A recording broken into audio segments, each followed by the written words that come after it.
Mirza television కి స్వాగతం. ఉరవకొండ ప్రజలు ఎంతో కాలంగా ఎదురు చూస్తున్నటువంటి తాగునీటి సమస్య పరిష్కారానికి ఈరోజు పరిష్కారం లభించింది.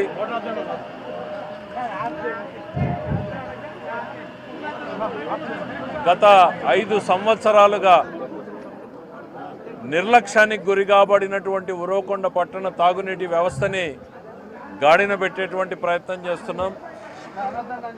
వారం రోజులకు ఒక్కసారి, 10 రోజులకు ఒక్కసారి, 15 రోజులకు ఒక్కసారి నీళ్ళు ఇచ్చేటువంటి పరిస్థితుల్ని ఉరవకొండ పట్టణంలో చూసాం. 15 రోజులకు ఒక్కసారి నీళ్ళు ఇచ్చేటువంటి పరిస్థితిని టౌన్లో చూసాం. 5 ఏళ్ల క్రితం ఉరవకొండకి శాశ్వతంగా పరిష్కారం చేయాలనేటువంటి ఉద్దేశంతో మనం అనేక పథకాలని చేశాం.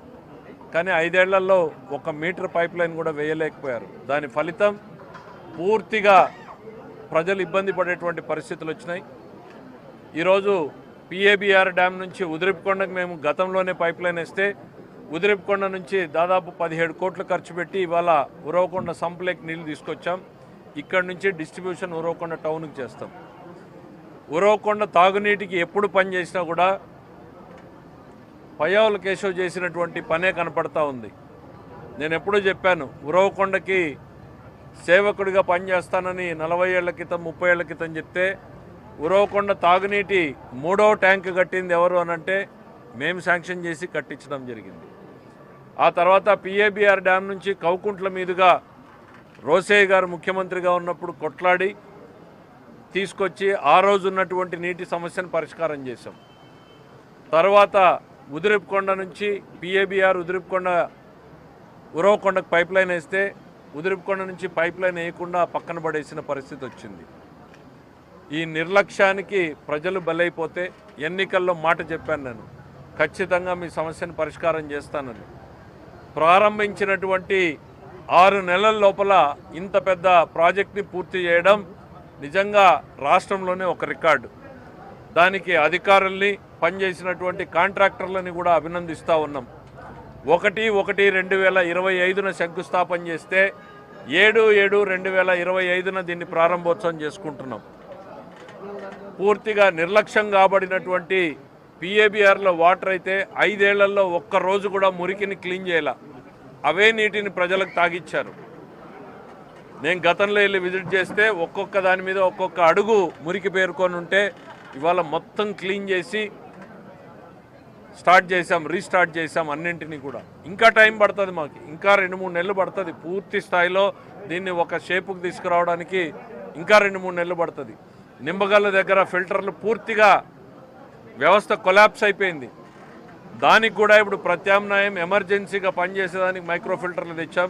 అవి కూడా ఇంకో 15-20 రోజుల్లో మైక్రో ఫిల్టర్లు పెడితే అక్కడి నుంచి కూడా పూర్తి క్లీన్ వాటర్ వస్తుంది. ఒక 2 నెలల్లో పూర్తిగా ఉరవకొండని తీసుకొచ్చేటువంటి ప్రయత్నం చేస్తాం. పూర్తిగా విశ్వేశ్వరరెడ్డి ఒక అసమర్థుడు అనడానికి ఉరవకొండ తాగునీటి వ్యవస్థే కారణం మనకు ప్రత్యక్షంగా కనపడతా ఉంది. రెడీగా మనం ప్లానింగ్ చేశాము, శాంక్షన్లు చేసి పెడితే కూడా పని చేయలేనటువంటి అసమర్థుడు. ఈరోజు ఉరవకొండ ప్రజలు తమ చేతిలో ఉన్నటువంటి ఓటుని సద్వినియోగం చేసుకున్నారు. ఒక పని చేసేవాడికి పట్టం కట్టినందుకు ఇవాళ వాళ్ళే ఫలితాన్ని చూస్తున్నారు. 6 నెలల్లో తాగునీటి సమస్యకి పరిష్కారాన్ని చూపగలిగాం. ప్రజల్ని నేను కోరుకునేది ఒకటే, మీ ఎప్పటిలాగానే మీ ఆశీస్సులు ఉంచండి.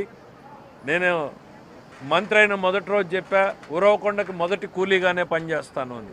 ఇంకా చేయాల్సింది చాలా ఉంది, నా మీద బాధ్యతలు చాలా ఉన్నాయి. ఒక తాగునీటి వ్యవస్థని ఒక స్టేజ్కి తీసుకొచ్చాం. నెక్స్ట్ 25 ఏళ్ళు 30 ఏళ్ళు మనకు నీటి ఇబ్బందిని లేకుండా తీసుకెళ్లే స్థాయికి ఉరవకొండను తయారు చేయాలి. దాంతోపాటు పరిశుభ్రత అనేది పూర్తిగా లేకుండా పోయింది. నెక్స్ట్ పరిశుభ్రత మీద దృష్టి పెడతాం.